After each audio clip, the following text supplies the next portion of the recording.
Hi, and thank you for your interest. I'm sure you wonder how my photo animator works, so stay tuned. I will show you how these two images have been animated. Have fun! Okay, let's start with creating this loopable animation of this nice picture. The first thing we need to do is to import the picture into the photo animator project file. After we have done that, we can open the put source composition and drag it in here. We scale it until it fits the frame, and we head over to the set mask composition. We click on the mask layer and mask the background of the picture. The photo animator will use this mask to create 8 layers. The background will be layer number 8 and the very foreground will be layer number 1. We can see these 8 layers by opening the animation composition and activate the visual help mode. To get the best results, we need to spread these 8 layers evenly over the whole picture. Now we are already done setting up the scene. We can open the animation presets and create our first animation. A simple push-in. Of course, there are many settings for creating an animation. We can change the duration, add ease in and ease out, change the camera move, maybe a dolly left to right, and make it loopable. Like this.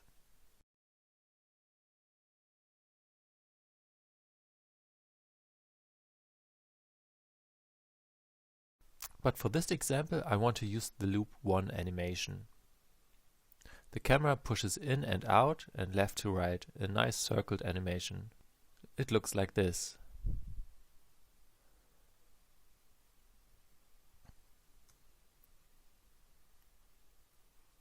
Now we can open the light composition and add some light rays and the light source.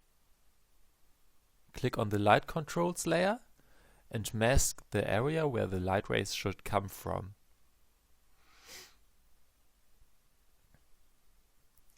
Next, we place the light source. In this case, I want to match the direction of the original light rays from the picture, so the light source should sit somewhere like here. We also want to match the color of the original light rays, so it should be more orange, something like this.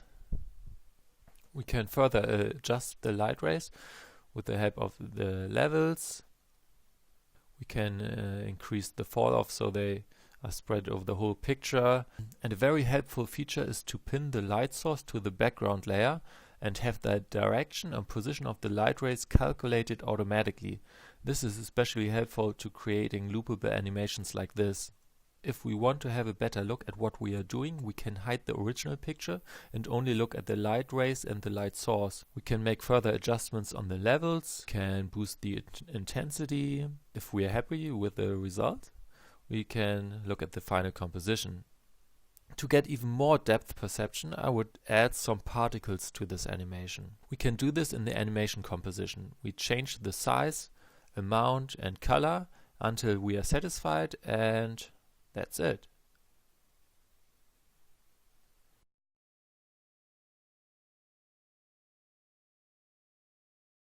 Okay, so in the next example, I want to show you how to get from this picture to this animation.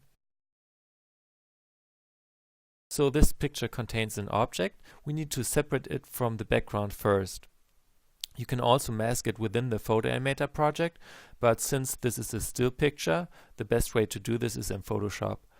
After you have isolated the object, you also need to hue the background.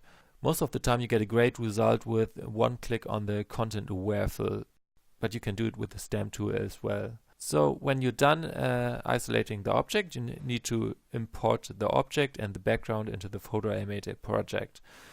And like before, the background goes into the put source composition. You scale it and place it how you like it. Then you open the set mask composition and mask the background. For this example, that would be something like this.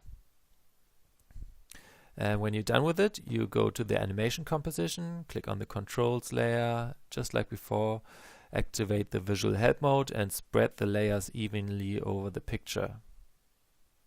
Okay, then we need to place the object, the lamp, on the correct layer. In this case, this is layer number 3.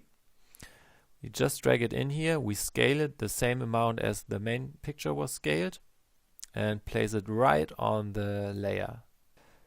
Now the setup is already done and we could use the animation presets, but this time we want to animate the camera ourselves. So I set the workspace to 4 seconds and I start moving the camera into the picture. I create keyframes. So now it looks like this. So I want the camera to start high and low, so we have these nice light ray effects. So what I'm doing is I create keyframes for the red and blue crosshair. With the red crosshair I can move mainly the foreground, and with blue crosshair I move mainly the background. You can see here that some artifacts might emerge, but with the magic layer connection they are erased again. But since the magic layer connection needs some computing power, I'd suggest to only activate it for rendering. Now I want to give more depth to the animation. I will use some smoke from the included objects. So just like we placed the lamp on layer number 3, I will now place one layer of smoke on layer number 1 and just place it that it looks nice. Something like this might work. Then this layer number 3, but I want to place it on layer number 4. I add another layer of smoke. I want more smoke on the right side, so I mirror this layer, move it a bit so I just get the effect I want. Let's have a look. Okay, we got a lot of smoke, very thick and white. But since this is a very warm picture and it is warm light, the smoke should have a different color. So what I'm going to do is I'm going to tint these smoke layers orange, and I will copy this effect and put it on the other smoke layer as well.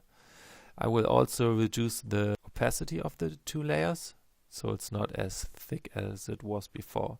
So have a look again, and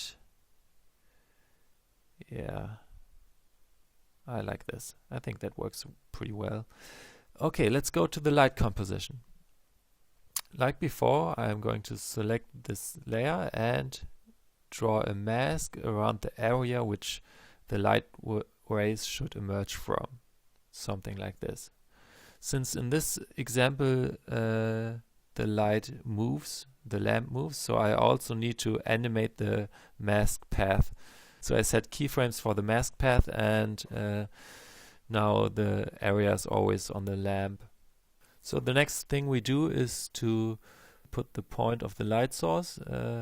We also create keyframes for this. First I want it to start here, and at the end of the animation I want it to be right here. So the camera moves down, so it will come into vision and give these nice light rays. We are also going to change the light to orange to match the picture.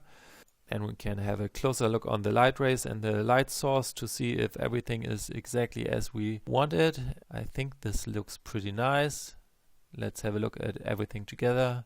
I think this is a pretty nice animation.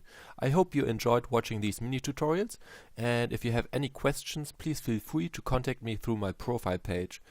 Okay, thank you for watching and have a great day. Bye bye.